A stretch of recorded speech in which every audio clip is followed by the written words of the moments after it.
Prendre soin d'une personne atteinte d'un trouble neurocognitif, c'est vraiment pas toujours facile.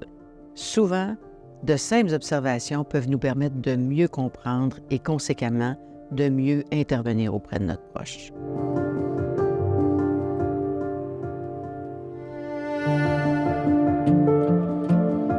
L'apathie, c'est un état involontaire qui est caractérisé par une absence ou une perte de motivation et de désir. La personne qui est atteinte d'apathie va avoir une très faible réactivité. Elle va manquer de spontanéité, puis elle ne montrera pas beaucoup ses émotions.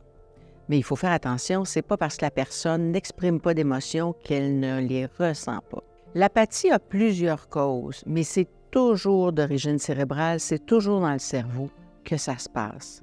Ça peut être la conséquence d'un trouble neurocognitif associé à la démence ou à la maladie d'Alzheimer, par exemple. Dépression ou apathie. Comment faire la différence entre les deux? Parce que malgré les apparences, la personne qui est apathique n'est pas nécessairement déprimée ou triste. Dans l'apathie, il n'y a pas d'émotion négative qui est associée. En revanche, la dépression s'accompagne souvent d'une importante tristesse, d'une perte d'intérêt, d'une perte de plaisir. On appelle ça l'anédonie, l'incapacité d'avoir du plaisir dans la vie. Ça s'accompagne aussi souvent d'idées sombres, d'idées noires, de rumination. Donc, il y a des idées qui restent dans la tête de la personne déprimée. Quand on est face à quelqu'un qui est apathique, bien, on va essayer de stimuler la personne.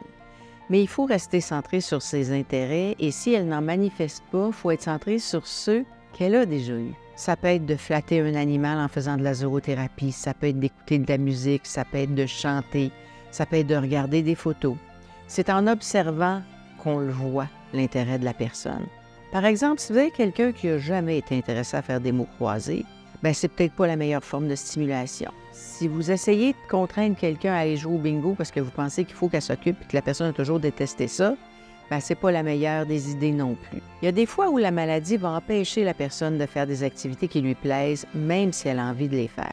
À ce moment-là, on a besoin d'initier des actions de façon très concrète, avec douceur, parce que dans l'apathie, on a aussi un défaut d'initiative, mais il suffit juste de ne pas brusquer la personne. Pour en savoir plus, consultez aufildutemps.québec.